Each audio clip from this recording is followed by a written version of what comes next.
जय जय रघुवीर समर्थ। कर्मयोग जो आहे त्याचं रहस्य समर्थांनी सांगितलेलं आहे आणि समर्थांच्या डोक्यात हे कर्मयोग करणारा मनुष्य जो आहे तो उत्तम पुरुष आहे। दशक 12 समाज 10 यामध्ये समर्थाने त्या उत्तम पुरुषाचा विचार सांगितलेला आहे। समर्थाने कर्मयोगाचे 2 मार्ग सांगितलेले आहेत, एक ज्ञानोत्तर कर्म आणि साधकाचं कर्म। तुकाराम महाराजांचं कर्म हे ज्ञानोत्तर कर्म आहे, ज्ञानदेवांचं कर्म हे ज्ञानोत्तर कर्म आहे, समर्थांचं कर्म हे ज्ञानोत्तर कर्म आहे। सगळ्या संतांची कर्म जी आहे ती ज्ञानोत्तर आहेत। ज्ञानोत्तर कर्मामध्ये धोके कमी, चुका कमी, अहंकाराने गुरफटला जाण्याची शक्यता कमी, कारण ते ज्ञानोत्तरच कर्म आहे, ज्ञानच झालेलं आहे। त्यामुळे मी कर्म करतो आहे ही भूमिकाच नाही आहे। पण साधक जो आहे तो कर्म करत करत ज्ञानाकडे जाणार आहे, तेही कर्म समर्थाने सांगितलं आहे साधकाचं कर्म। म्हणजे याचा अर्थ कर्मयोग हा सिद्धाचा तरी असला पाहिजे किंवा साधकाचा तरी असला पाहिजे, कार्यकर्त्याचा असता कामा नये। कार्यकर्ता या शब्दापासून माणसाने सावध राहिलं तर बरं होईल। समर्थाने सुद्धा म्हटलंय, नव्हे कार्यकर्ता भूमी भार झालो, तुझा दास मी व्यर्थ जन्मासी आलो। अनेकदा त्या कार्यकर्त्या शब्दाची इतकी मोहिनी असते, मी कार्यकर्ता आहे, मी अमुक करत आहे, मी तमुक करताय, मुळात करता नाही हे तर लक्षात घेतलं पाहिजे। अहंकार विमूढात्मा करताहमिति मन्यते, मी करता आहे हीच धारणा मुळात चुकीची आहे। मग कार्यकर्ता कसला आला? परमेश्वर करताय, मी निमित्त मात्र आहे, आपण निमित्त मात्र आहोत ही भूमिका। म्हणून कर्म करत असताना कर्माच्या कन्सेप्ट क्लिअर असल्या पाहिजेत।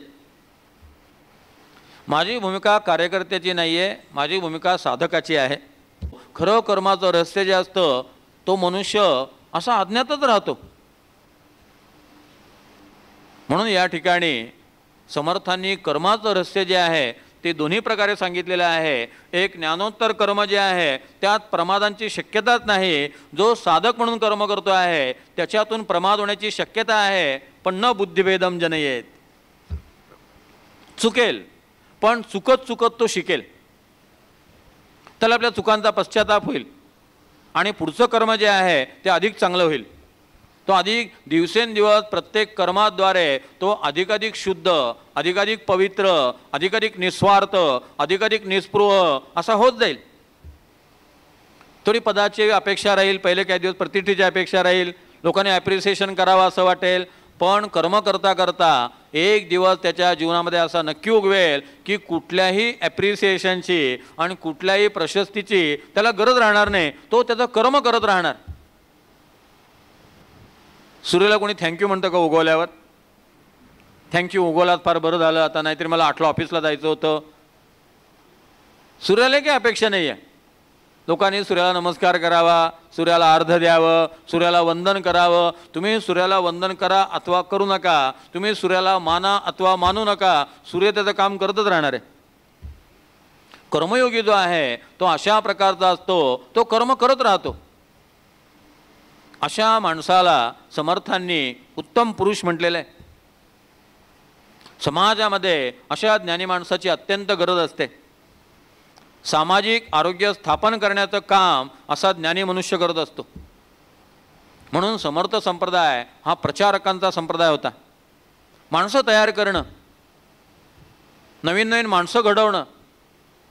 आपण पाहिलं की दुसरा दशक आणि याखेरीज अन्य अनेक समाज हे लक्षणांचे आहे, हे माणूस घडवण्यासाठी आहेत। साधनेतनं उत्तम पुरुष जन्माला आला पाहिजे आणि हा उत्तम पुरुष अनेक लोकांना आधार असला पाहिजे। म्हणून नरेंद्रनाथाला ठाकूर म्हणाले, अरे कसा वटवृक्ष होशील आणि अनेकांना आधार देशील। तीच गोष्ट शिवाजी महाराजांबद्दल समर्थ रामदासांनी म्हटलेली आहे, बहुत जनासी आधारू। एक गृहस्थाश्रमी मनुष्य अनेकांना आधारभूत असला पाहिजे। एक साधू मनुष्य अनेकांच्या जीवनाला आकार देणारा असला पाहिजे. 700 वर्ष ज्ञानेश्वर महाराजांना झाले. एक ग्रंथ लिहिला ज्ञानेश्वरी. आज 700 वर्ष हा ग्रंथ अवघ्या मराठी माणसावरती राज्य करतोय. हे कर्मयोगाचं कर्म आहे. त्याच्या पश्चात ते थांबत नाही, ते सतत चालू राहतं. आणि अशा माणसाला समर्थ रामदास उत्तम पुरुष म्हणतात, की जो स्वतः प्राप्त करून घेतो आणि इतरांना प्राप्त करून देतो. ज्ञानानंतर समाधी घेणं शक्य आहे, ज्ञानानंतर देहत्याग करणं शक्य आहे. ज्ञानी माणसाला अखंड हिमालयामध्ये राहून तिथं योगामध्ये राहणं शक्य आहे. पण असा मनुष्य जो आहे तो बुडती हे जन देखवे ना डोळा म्हणून समाजात राहतो आणि अवघ्या मानवजातीच्या उन्नयनासाठी तो धडपड करतो, त्याला समर्थ उत्तम पुरुष म्हणतात. म्हणून बारादाची सुरुवातच आहे, आपण यथेष्ट जेवणे उरले ते अन्न वाटणे, परंतु वाया दवडणे हा धर्म नव्हे श्रीराम. तैसे ज्ञाने तृप्त व्हावे तेची ज्ञान जनास सांगावे, तर ते न बुडोने दावे बुडतयासी श्रीराम. 2 दृष्टांत आणि 1 सिद्धांत. पहिला दृष्टांत आहे, आपण यथेष्ट जेवावं आणि राहिलेलं अन्न सगळ्यांना वाटावं, ते काही वाया जाऊ देऊ नये. आणि दुसरा दृष्टांत आहे, तरतेनं बुडवणे दावे बुडतयासी. ज्याला पोहता येत आहे त्यांनी कोणाला बुडू देऊ नये. आणि सिद्धांत आहे, तैसे ज्ञाने तृप्त व्हावे तेच ज्ञान जनास सांगावे. कर्मयोग म्हणजे दुसरा उपकार नव्हे. शिवभावे जीवसेवा दरिद्री नारायणाची पूजा. तीच गोष्ट समर्थांनी सांगितली, नारायण असे विश्वी त्याची पूजा करीत जावी, या कारणे तोषवावी कोणीतरी काया. त्यालाच नारायण सेवा म्हटलं ठाकूरांनी. या कारणे तोषवावी कोणीतरी काया.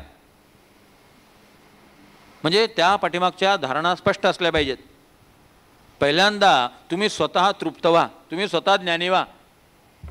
आपण करावे करवावे, आपण विवरावे विवरवावे, आपण धरावे धरवावे भजन मार्गासी, क्रिया करून करवावी बहुता करवी.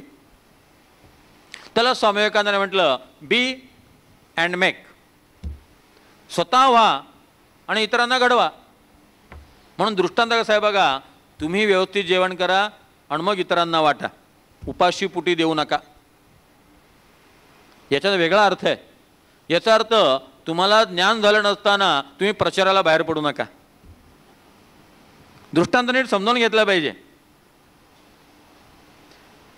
आपण जेवल्यानंतर इतरांना न वाटणं हा जसा गुन्हा आहे, तसं आपण उपाशी असताना इतरांना वाटणं हा सुद्धा गुन्हा आहे.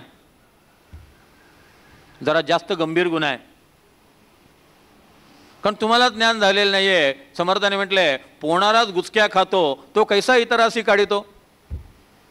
सांगणारच मायेत अडकलेला आहे, सांगणारच बंधनात सापडलेला आहे, तो काय दुसऱ्याला मायेतनं मुक्त करणार. उलट तो स्वतःही बुडणार आणि जे त्याच्यावरती अवलंबून आहेत तेही बुडणार. म्हणून दृष्टांत जो आहे, तुम्ही व्यवस्थित जेवण करा. आपण यथेष्ट जेवण आहे, यथेच्छ नव्हे यथेष्ट. प्रत्येक शब्द दृष्टांताचा समजून घेण्यासारखा आहे. आता यथेच्छ याचा अर्थ मला पाहिजे तसं. अगदी टिळक रोडला रस्त्यावर उभं राहून यथेच्छ पाणीपुरी खाल्ली. आपण यथेच्छ खाणे, यथेच्छ म्हटलेलं नाही आहे, यथा इष्ट. याचा अर्थ जो दुसऱ्याला ज्ञान देणारा आहे त्यांनी मिळवलेलं ज्ञान यथा इष्ट असलं पाहिजे. मीच चुकीचं वाचलेलं आहे, मीच चुकीचा अभ्यास केलेला आहे, माझ्याच कल्पना चुकीच्या आहेत. म्हणून मी साधकांना सांगतो, चित्त चलित करणं आणि विचलित करणं हे जर ललित आणि दलित साहित्याचं फलित असेल तर ते वाङ्मय साधकाने कधीही वाचू नये. याउलट चित्ताला निश्चितपणे निश्चिंत करणं हे जर संत वाङ्मयाचं फलित असेल तर साधकाने संत वाङ्मय वाचावं. मी जर चुकीचे ग्रंथ वाचले असतील आणि माझ्या धारणा चुकीच्या असतील तर माझ्या चुकीच्या धारणा मी माझ्या प्रवचनाद्वारे समाजामध्ये पसरवणार आहे. म्हणून साधकाने ललित आणि दलित वाङ्मयाला हात सुद्धा लावू नये, त्याने डायरेक्ट संतांचं वाङ्मय वाचावं. समर्थाने 2 शब्द वापरलेले आहेत, एक शब्द वापरलेला आहे चातक पक्षी पितो ते पाणी, आणि दुसरा शब्द वापरला आहे मोरी सांदिवणीचं पाणी. चातक पक्षी वरचे वरी, थेंबुटा पसरून चंचू पसरून थेंबुटा दरी, जीवन सकळ ही अव्हेरी भूमंडळाचे. साधकाने डायरेक्ट संत वाङ्मय घ्यावं. संत वाङ्मय हे मेघाच्या पाण्यासारखं आहे, त्याला भूमीचा स्पर्श झालेला नाही आहे. ज्ञानेश्वरी, दासबोध, भगवद्गीता, उपनिषद, वचनामृत हे ग्रंथ जे आहेत, गोंदवलेकर महाराजांची प्रवचनं, हे ग्रंथ जे आहेत ही संतांची डायरेक्ट वाणी आहे. ती समजायला कठीण जात असेल तर त्याचं विवेचन करणाऱ्या दुसऱ्या संतांचे ग्रंथ वाचा. दासबोध समजत नसेल बेलसऱ्यांचा वाचा, पांगारकरांचा वाचा. ज्ञानेश्वरी समजत नसेल मामासाहेब दांडेकरांची वाचा. मार्गाधारे वर्तावे, विश्व हे मोरेची लावावे, अलोलिक नो व्हावे लोकाप्रती. त्याला समर्थाने म्हटलंय प्रकृती सारिके चालावे, अंतरी शाश्वत ओळखावे, सत्य होऊनी वर्तावे लोका ऐसे. वागताना असं वागायचं की आपणही तसेच आहोत, चार लोकांसारखेच आहोत, पण प्रत्यक्षामध्ये आतून निराळा. वरून नारळ सारखा आहे पण आतून ओलं नाहीये, खोबरं झालेलं आहे. तैसे ज्ञान आहे तृप्त व्हावे, तेच ज्ञान जनास सांगावे, तरतेनं बुडवून द्यावे बुडतही असे. पुढे म्हटलेलं आहे उत्तम गुण स्वये घ्यावे, ते बहुतास सांगावे, वर्तल्या वीण बोलावे, ते शब्द मिथ्या श्रीराम. उत्तम गुण स्वये घ्यावे. समर्थ रामदासांना गुणांचं जेवढं वेड आहे, जेवढं प्रेम आहे, तेवढं वेड आणि प्रेम असलेला माणूस सापडणार नाही. किती गुणांचं आकर्षण आहे समर्थ रामदासांना. चांगले गुण आत्मसात केले पाहिजेत. चातुर्य लक्षणामध्ये त्यांनी म्हटलंय रूपलावण्य अभ्यासिता नये, सहज गुणास नचले उपाय. प्रयत्न करा आणि चांगले गुण संपादन करा. उत्तम गुण स्वये घ्यावे, ते बहुतास सांगावे. गुणांचा अभ्यास समर्थांचा विलक्षण भर आहे. चातुर्य लक्षणातली एक ओवी फार छान आहे. पशु पक्षी गुणवंत, त्यास मान देती समस्त. अहो पशु पक्ष्यांमध्ये जर गुणवान असतील त्यांना सुद्धा मान मिळतो. ज्या माणसाकडे गुण आहेत त्या माणसाच्या भोवताली समर्थ म्हणतात पृथ्वीमध्ये सकळ लोक धुंडीत येते.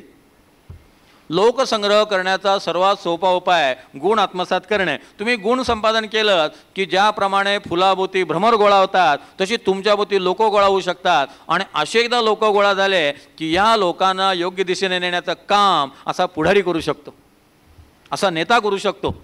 काय शिवाजी महाराज गुणसंपन्न होते, गुणसंपन्न होते आणि गुणग्राहक होते. संगमिरी नावाचं जहाज शिवाजी महाराजांनी तयार करावं, तोफा शिवाजी महाराजांनी तयार कराव्यात. 18व्या दशकातला 6वा समाज पुन्हा उत्तम पुरुषाचा आहे. तो उत्तम पुरुष म्हणजे छत्रपती शिवाजी महाराज.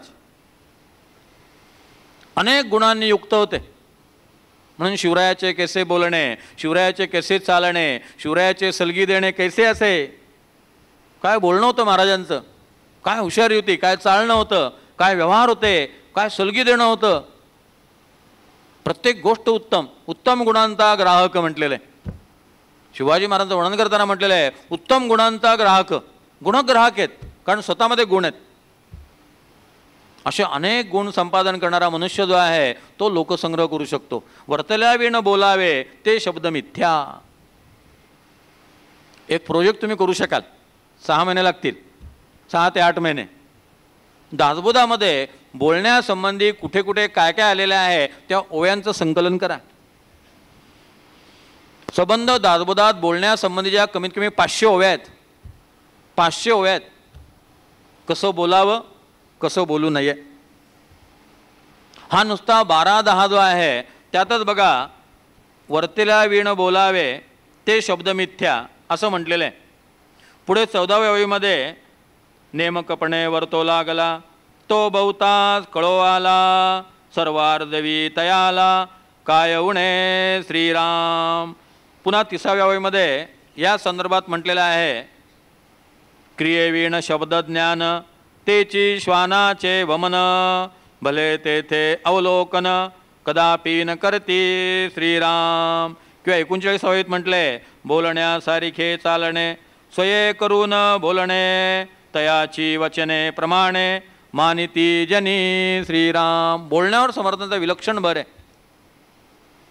जे प्रचितीचं बोलणं, वर्तेला वेण बोलावे ते शब्द मिथ्या, आणि ते शब्द मिथ्या हे समर्थांना जरा कमी वाटलं की काय, म्हणून समर्थ रामदासांनी क्रियेविण शब्दज्ञान त्याची श्वानाचे वमन म्हटलेलं आहे. आता याहून काय आणखी शिवी असू शकते, याहून आणखी काय निर्बस्थान असू शकते. किवी बेलसरांना एक जण म्हटलं, फारच जो समर्थाने अतिरेक केला म्हटले. बेलसरांले काय झालं, म्हणले श्वानाचे वमन, क्रियेविण शब्दज्ञान श्वानाचे वमन असं म्हणावं. बेलसरे बोलायला फार हुशार. बेलसरे म्हणले, मग फार तर असं करा, बासुंदीची उलटी म्हणा म्हटले, पण ती उलटीच आहे. बासुंदी खाऊन उलटी दिली असं म्हणा, पण शेवटी ते श्वानाचे वमन. स्वये करून बोलणे, बोलण्यासारखे चालणे, तयाची वचने प्रमाणे मानती जनी. दुसऱ्याला मदत करावी हा विचार समर्थाने कितीदा दादबत सांगावा. या समासात ते म्हणतात, शरीर परोपकारी लावावे, बहुतांच्या कार्यास यावे, उणे पडो नेदावे, कोणी एकाचे श्रीराम. आडले जाकसले जाणावे, यथानुशक्ती कामास यावे, मृदवचने बोलत जावे, कोणी एकासी श्रीराम. दुसऱ्याच्या दुःखे दुखवावे, परसंतोषे सुखी व्हावे, प्राणी मात्रास मिळवून घ्यावे, बऱ्या शब्दे श्रीराम. बहुतांचे अन्याय क्षमावे, बहुतांचे कार्यभाग करावे, आपल्या परीस व्हावे, पारखे जन श्रीराम. स्वये आपण कष्टावे, बहुतांचे शोषित जावे, झिजोन कीर्ती सौरवावे, नाना प्रकारे श्रीराम. कीर्ती पाहो जाता सुख नाही, सुख पाहता कीर्ती नाही, विचारे वीण कोठेची नाही, समाधान श्रीराम. दोन गोष्टी पुन्हा पुन्हा सांगितलेल्या आहेत. कुणी अडला असेल त्याला मदत करा, आणि त्याचबरोबर दुसरं सांगितलेले आहे, कोणी चुकला असेल त्याला क्षमा करा. किती महत्त्वाच्या गोष्टी आहेत.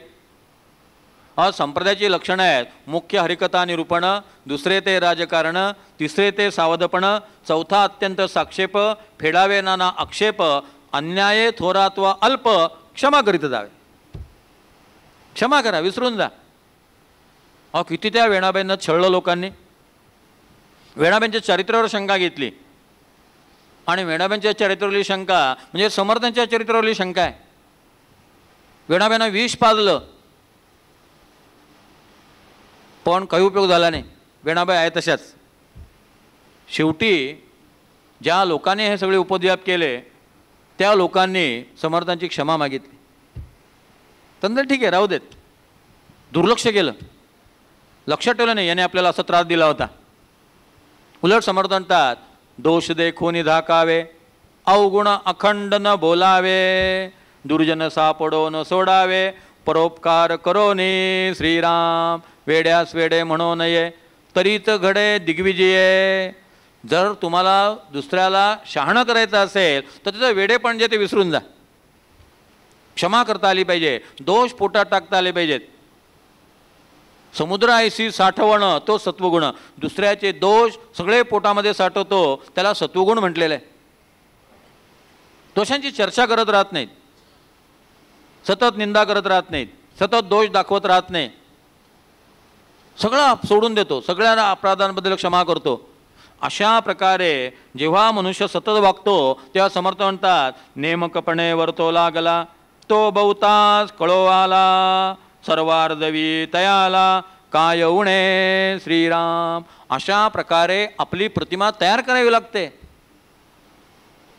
आणि एक लक्षात ठेवा, प्रतिमा नाहीशी व्हायला वेळ लागत नाही, प्रतिमा उभी व्हायला फार वेळ लागतो. समुदाय पाहिजे, लोकसंग्रह करता आला पाहिजे, माणसं जोडता आली पाहिजेत. क्षमाशील असल्याशिवाय, सहनशील असल्याशिवाय आणि चारित्र्य असल्याशिवाय माणसं तुमच्याबरोबर येणार नाहीत. समुदायासाठी ही लक्षणं पाहिजेत. बहुतांचे मनोगत हाती घ्यावे. म्हणून समर्थ म्हणतात, उद्धव स्वामींना लिहिलेलं पत्र आहे. गोनी दांडेकर आमच्या घरी आले होते आणि त्यांना मी हे पत्र वाचून दाखवलं. हे पत्र वाचून दाखवल्यावरती गोने दांडेकर अक्षरशः नाचले आणि मला म्हणाले की आज तुम्ही समर्थ संप्रदायाचं रहस्य मला दिलं. या पुस्तकात ते पत्र होतं, ते पुस्तक त्याने डोक्यावर ठेवलं आणि उडी मारली आणि त्यावेळेस ते 70 वर्षाचे होते, पण इतके भारावून गेले. उद्धव स्वामींना लिहिलेलं पत्र आहे. काही एक समुदाय करणे, ये विषयी आलस्य न धरणे, आलस्य धरता उदंड उणे, दिसेल परमार्थी. जो परमार्थी आहे त्या माणसाचा समुदाय असला पाहिजे, संघटना असली पाहिजे, तो एकटा असता कामा नये. काही एक समुदाय करणे, ये विषयी आलस्य न धरणे, आलस्य धरता उदंड उणे, दिसेल परमार्थी. पोहणार बुडते तारावे, सामर्थ्य बुडून द्यावे, मूर्खते शहाणे करावे, विवेकी पुरुषे. सोयऱ्या धैर्याची मुले, तीक्ष्ण बुद्धीची सखोले, तयास बोलणे मृद बोले करीत जावे. त्यांचा संसार समाचार पुसत जावा विस्तार, उदंड सांगता तत्पर होणी ऐकावे. दुःख सांगता दुःख जाते, त्यांचे दुःख हळू होते, मग ते सवेची धरिते मैत्र भाव. निकट मैत्री बरी होता, मग त्यासी न्यावे एकांता. म्हणावे बा भगवंता काहीतरी भजावे, मान्य होता जप सांगावा. मग तो इकडे पाठवून द्यावा, मग तयाचा सकळ गोवा उगवू आम्ही. गोड बोला, त्या मुलाचं दुःख जाणून घ्या, त्याला जवळ करा. तुम्ही त्याचं दुःख जाणलं की त्याला वाटेल अरे आपलं दुःख ऐकून घेतात, हे आपले मित्र आहेत. दुःख सांगता दुःख जाते, त्याचे दुःख हळू होते. संतांच्या कर्माच्या पाठीमागची भावना किंवा भाव आपल्याला पाहायला मिळतो की हा सगळा ग्रंथ लिहिला गेला, पण तो ग्रंथ मी लिहिलेला आहे अशा प्रकारची वाच्यता संबंध दासबोधामध्ये कुठेही नाही. उलट दासबोधाचा समारोप करताना शेवटच्या समासात समर्थ रामदास म्हणतात, सकळ करणे जगदीशाचे आणि कवित्वाची काय मानुष्याचे, ऐशा अप्रमाण बोलण्याचे काय घ्यावे. भक्ताचे निसाभिमाने कृपा केली दाशरथीने, समर्थ कृपेची वचने तो हा दासबोध. मी केलेलं नाही, त्याच्या कृपेने ते झालेलं आहे.